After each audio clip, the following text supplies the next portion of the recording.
Hey guys, welcome back to my channel. This is Gwen. If you are new, welcome. And if you're returning, thank you so much for coming back. Today I have a very quick video for you. I wanted to show how I used these Dollar Tree items, these chalkboard signs, as well as those bee wood decor signs that Dollar Tree has out, as well as some decorative napkins. These are from either Marshall's or TJ Maxx. I'm using a variety of colors, as well as some Tim Holtz Distress Texture Paste and some ink spray. I am showing you this stamp here, but I will not end up using that for this DIY. So all you need are some decorative napkins, and these are ones that I picked up last year. You can find them from Dollar Tree or any of those like TJ Maxx, Marshalls type stores. Those are like 3-ply, so you have to make sure that you are removing all the plies until you get to the very first layer. So the first thing I'm doing here is just painting the honeycomb part of this wood decor. I'm going to do the same for both using the same color, which is called Oyster, and it is by Art Minds, I believe. It's from Michaels. So all I'm doing is making sure that I get into all of the grooves of this honeycomb design and working my way all over this wood piece. It may require a couple coats just because it is bare wood, so it does have a tendency to absorb all of that paint. So it is a little tricky when you're painting something like this with so much like open spaces. So the paint tends to get caught inside all of those open spaces. But I will show you how I remove all the extra paint in the end. So I'm going to repeat the same step as I did for the first wood DIY. I'm going to keep going back and forth between these two wood decor. Sometimes I like to do this just so if, I'm completing the same steps for each piece before actually completing one to the very end. Just because it's a lot easier. I have the products out already, so I might as well just complete the steps that I did for the first to the second one.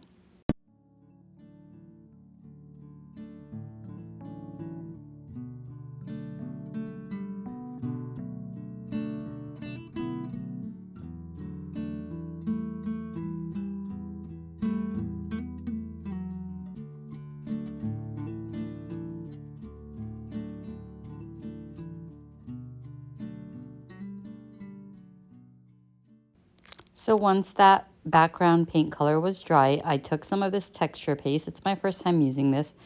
Very interesting product. It's great for, creating textures, exactly what it's intended for.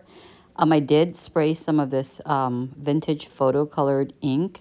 I was experimenting at this point. I really didn't know what exactly I was doing here, like in terms of what I was actually trying to achieve. I wanted to experiment with this products because it's my first time using the Tim Holtz texture paste, and I thought it would be a good opportunity to try it on this bumblebee. So all I did was just spray some of that color, and you can choose any color. You can tint it with like paint if you wanted to make it any color that you want. It was perfect for adding that texture, as I mentioned. Once I did have that part painted or pasted on, and all I did was use a craft stick. It's just a piece of a craft stick that was in my stash, and it was just great for spreading the texture paste on. But once that layer was dry, I did take my next color, which was this nice I think it's like Moonlight Dusk or something like that. This is by Hello Hobby. And at first I was looking at this and I thought that the colors was too like monochromatic looking. They almost look similar. Like granted the bee color is a little bit a more of a, like a violet or like a purplish undertone. So I didn't really want both the bee and the honeycomb to have the same exact or similar color. So I ended up going with this duck egg blue. It's by Dixie Belle. And before I added this paint color, I did continue to sort of move around the paint color and that texture paste on that bee, creating more texture, just, scraping it with that popsicle stick or craft stick or any type of tool that I could find that, I was trying to smooth the texture as well as create texture, if that makes any sense. It was more of a controlled way of creating texture as opposed to just letting it naturally do its thing. I guess I was really trying to go for more of a controlled look. So here I'm spreading some of that duck egg blue, again using the popsicle stick, and and I like that color a lot better in contrast with the background oyster color. So taking the second bee decor, I decided against tinting the texture paste this time around. I didn't find it necessary just because I did end up painting over it. So it was just a useless step, in my opinion. I decided to just keep it its natural white color because I will be painting it that same duck egg blue. So I didn't find it necessary to tint it like I did for the first one. So you live and learn, right? I went ahead and just painted on top of the bee over that texture paste. Again, just creating that nice textured look over the bee. And using, like I said, I used like a combination of the craft stick as well as this makeup tool that I have over there on the right side, just to scrape off some paint and just kind of, kind of go back and forth until I got the look that I was after. So after I was done with the first half of the DIY, it was time to move on to the background of this DIY. What I did was I painted the hexagon, I believe that's the correct shape. It's the hexagon shaped chalkboards using the Snow White chalk paint by Waverly. It did take a couple coats since it is chalkboard and it's black. And I was essentially just creating a bright background for my napkin, my decorative napkins. It's important to always paint your background like a white or a bright color when you are planning to use a napkin to decoupage, just because it will make your napkin and design stand out much more as opposed to applying it to just natural wood or just like an unpainted surface. So definitely go for a white background. Next thing I did was I took some Mod Podge and just generously painted or brushed that over the chalkboard sign, just making sure that I coat it evenly. If there was any areas that wasn't sticking, I just went back and brushed on more Mod Podge to those areas. I did take my brayer and just used that to help spread the napkin and smooth it over evenly over that surface, just helping it prevent bubbles from forming and just creating a more smooth surface and allowing for the paper or the napkin to adhere well to the chalkboard sign. Now, if you don't have a brayer, you can also use like a credit card or a rolled up piece of like food wrap, and you can just smooth it over using that as well. Now, if you're using like a credit card or something hard like that, then I would be really careful when you're trying to smooth over the napkin because it is very fragile and easily, tearable. Like it's gonna tear easily, basically, is what I'm saying. So just be careful when you do that. After that was dry, I took a sanding sponge and I started to sand off all the excess napkins over the edge of the wood chalkboard sign. Just making sure that you're going in a downward motion, so away from the chalkboard. You don't want to, like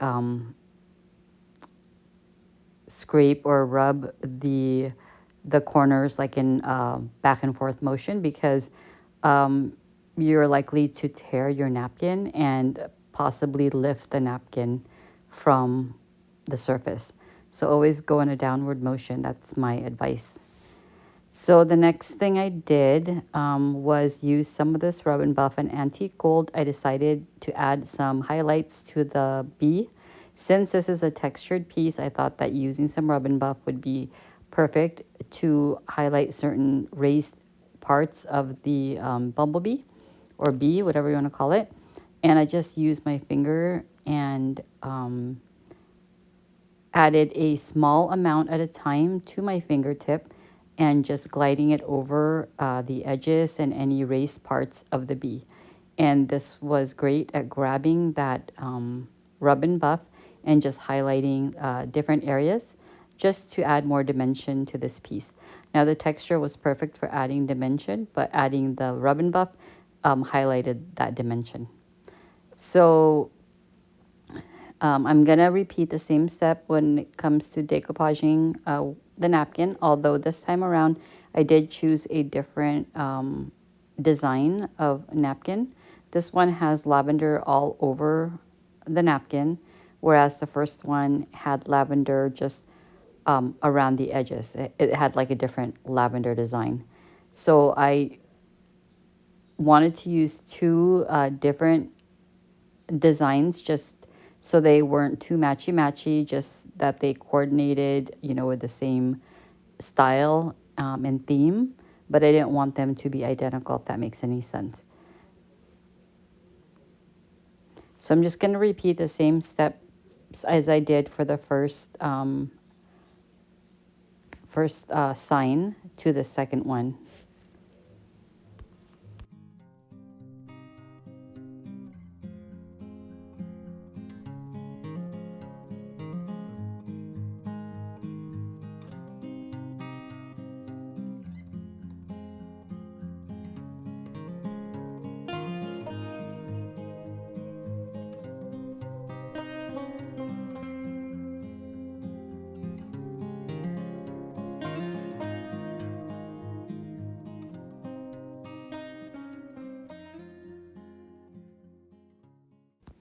Moving right along to the next thing I did, which was to add some Decrepit Dust by DIY.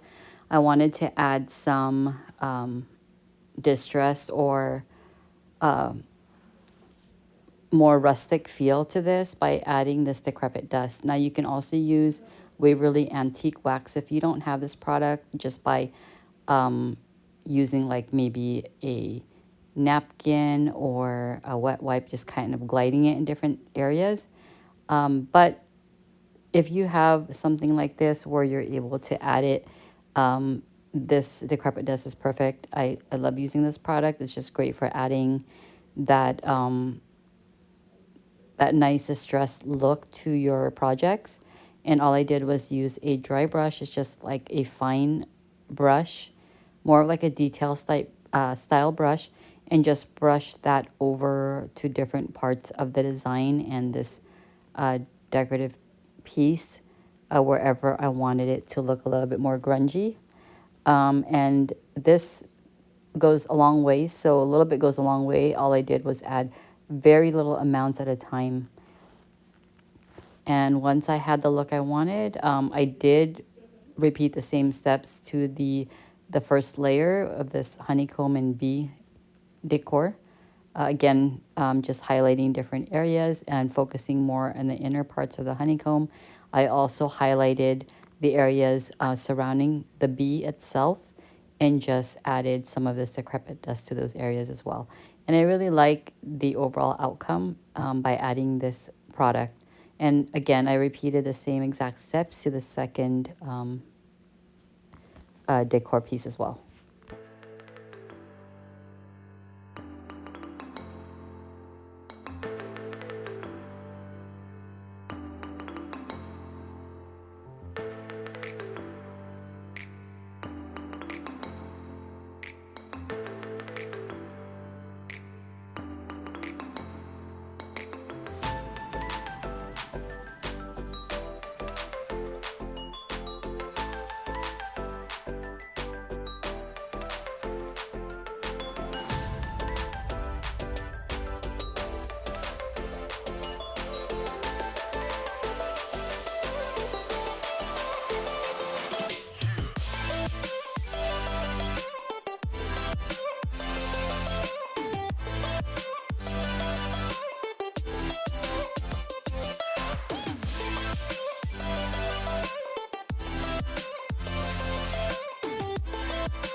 Moving right along to the next step, I took this Tim Holtz roll-on transfers, and I decided that I wanted to add some of this to the outer edges of the honeycomb as well as the bee. And it's just a combination of different like industrial looking words, numbers and things like that on here. And so I just picked whatever design I wanted to add and making sure that I chose the ones that were narrow enough to fit along the edges of the honeycomb. And I think that this really added the little extra touch that it needed just to bring this to life and make this more interesting looking. And these transfers are super easy to use. All you do is just apply it using the craft stick that this comes with. It came with 2 sheets in this pack. I guess you can say that I was going for more of a French country feel with these DIYs. And these wall decors are perfect for just keeping around all year long. They really don't have a specific season or holiday or occasion or anything like that to these. They're just great if you are decorating with bees or neutral decor or French farmhouse or just French country, in my opinion. The colors are neutral enough to keep around all year. The little industrial rub-on transfers along with the colors of the bee, I don't know, it just, and the lavender, it just all looks really nice in my opinion, and it just lends well to like a French country type of theme. But that's just my opinion. I like the direction this is going, and I hope you guys are enjoying this DIY so far. I'd love to hear from you down in the comments below. Please leave me a comment, say hello, introduce yourself. I'd love to meet you down in the comments. And hopefully you guys are getting some ideas and inspiration for how to use these bee signs from Dollar Tree. I really didn't want to go with like the traditional looking bee colors, like the black and yellow, just because it's not really the colors that I decorate with in my house. So I just wanted to make this more of like a neutral decor piece and more French country. So that's more my style. Anyways, the next step I did was to adhere both of the pieces together. So this is like essentially a layered decor piece. I am using a combination of wood glue. It's just a Dollar Tree wood glue as well as some hot glue. It was a little tricky to make sure that I was applying the glue in the areas that was actually going to be attaching.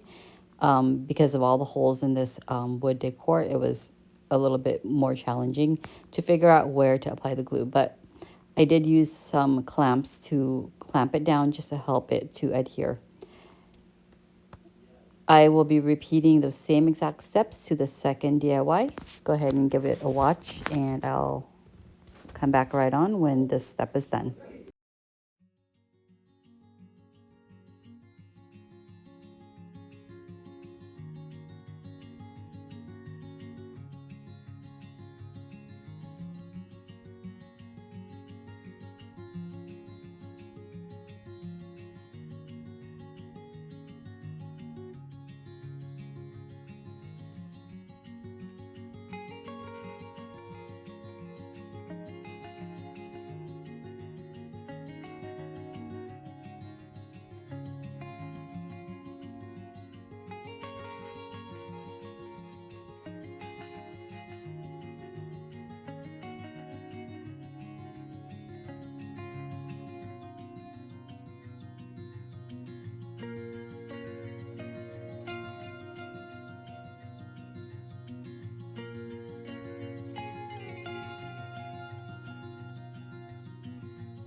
Now that all the pieces are attached, I wanted to add one final touch, and of course I had to add a little bow. I use this cute little neutral ribbon. This is from Hobby Lobby. Dollar Tree also carries a similar style ribbon. And I just made a simple shoestring bow, and with the help of some jute string, just knotted it down the middle. I also dovetailed the edges. For the first sign, I did opt to attach this bow down the center. And I was going to keep the tails long because I did like the look of it. However, it was blocking the bee just a little bit, and I didn't want to block the bee or have the ribbon kind of in the way. So I did cut down the length of the tails shorter just to, make it the right length so that it wasn't blocking any part of the design. And I did add a cute little button to the center of the ribbon.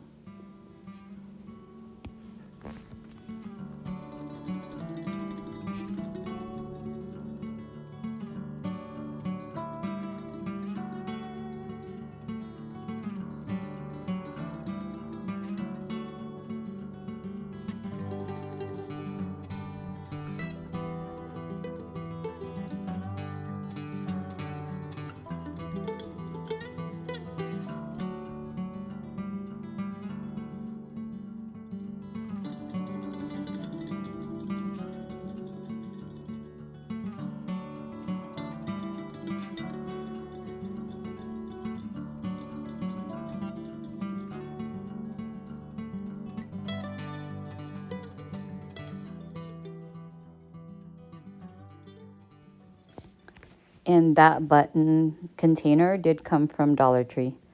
They do sell like different color combinations at Dollar Tree. So like you might find some that has brighter colors, some more pastels, some are more neutral. So I just chose like more of a neutral button color. So for the second one, I'm going to do exactly the same thing except change where I place the ribbon and of course the different colored button. We're almost at the end of this video. I really hope that you guys have enjoyed watching so far. Please give me a thumbs up if you are enjoying this video. And if you like this type of content, please consider subscribing if you haven't already. I'd love for you to join my YouTube family. And to all my subscribers, thank you so much. I appreciate each and every one of you. And thank you so much for coming back each and every time that I post a new video.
Thanks again for watching. I will catch you in my next video.